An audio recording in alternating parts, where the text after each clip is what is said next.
What values do I stand for as I go forward in life?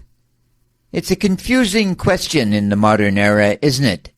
Because when you think to yourself, I go to school, I work hard, study hard, graduate from grade 12, then, God willing, I enter into a good university, and this seems to be a predominant factor amongst many young people today, less so in North America now because increasingly the cost is stunning, and less so on the continent, Britain and otherwise, but more so in Asia still, in Korea and Taiwan, Japan. Young people go to university. Then after university, what do? Well, obviously, I get a job, a good job, hopefully. And I make lots of money and meet Mr. or Mrs. Right, save some money, go along, retire, and then eventually die. So these are my values, aren't they? Hard work, savings, things along this nature. But most assuredly, a lot of people now say, wait a moment. This model of life might be wrong. I don't want to be necessarily a wage slave. I want to have a career. I really want to care about what I do. The old, I'm going to sell my time for money, increasingly, is not very interesting to young people.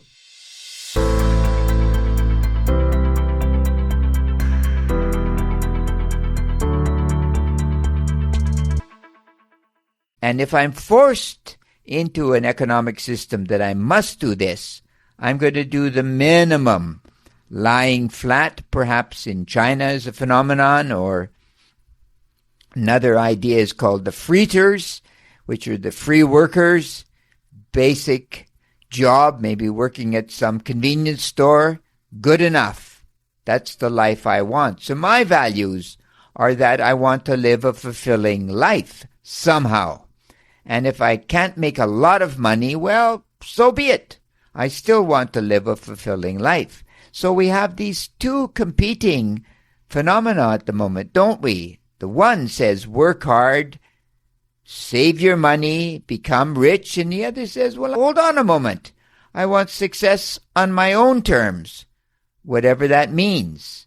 And so we end up in the modern world. And I think somehow there's got to be a balance between the two, for sure. We don't want to be a wage slave. A career is a must, but it's a career that I develop, right? And I don't know if a lot of young people realize that to develop this career, the one I claim I want to develop, requires about 5 to 10 years of very, very, very hard work. No joke. You take a band like the Beatles. They didn't arrive out of nowhere. They spent close to 10,000 hours developing who they eventually became. And many people are like this. You go to a great doctor. You're not going to go to the doctor who's just gotten out of medical school for sure. You're going to go to the doctor who's been at it for 15, 20, 30 years. He knows what he's talking about. An education plus experience equals expertise. And when I'm there, when I'm really there in my career, I am in a state of flow. So true, isn't it? When I'm in a state of flow, I'm totally free. Now, in my experience, when I see a doctor, long-term doctor, professional doctor, doctor with lots of experience, he or she, these are happy people. They want to serve you.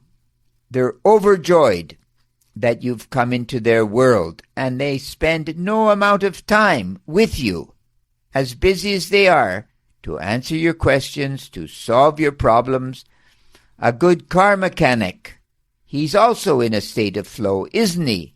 A good salesman, state of flow. They want to deal with you.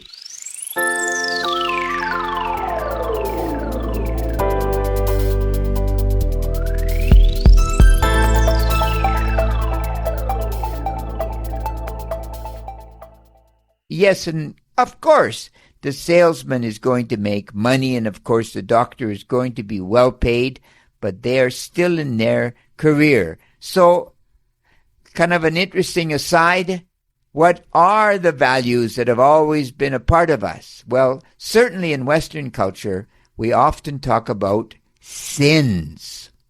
Sins, and of course, the original sin, Eve took a bite of the apple, then convinced Adam to take a bite, and they were then thrown out of the garden by God. So ultimately, what are these sins? Well, these sins that come down to us today are actually not in the Bible, but they're from a pope by the name of Pope Gregory, of all people. Pope Gregory the First, Pope Gregory the Great.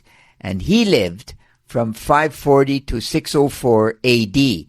And he brought the 8 sins, or 9 sins, and virtues down to 7. And I'd like to share with you what they are.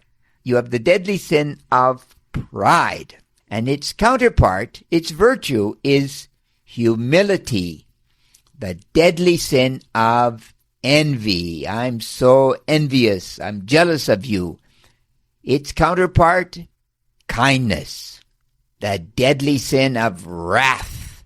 Extreme anger. I'm so frustrated. I watched this the other day with a man in a car accident. He just lost his nut. He was screaming and hollering over a car. Ridiculous. Its counterpart, its virtue, patience. Sloth, people that are dirty, they don't do a good job at work, even when they're sweeping, you see them. Sloth and hard work, diligence. Then we have a nasty one, greed. People that just seemingly want too much. The businessman that just can't stop acquiring more and more money, and then eventually, of course, suffers. Comparison, charity, generosity. These all-you-can-eat buffets, gluttony, people eat like pigs. It's an embarrassment. The opposite, of course, is temperance.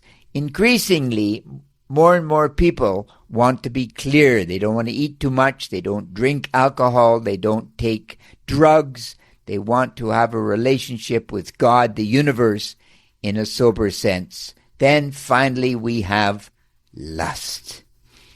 Uncontrollable lust. Hence, runaway images, pornography, etc., and then chastity, its counterpart.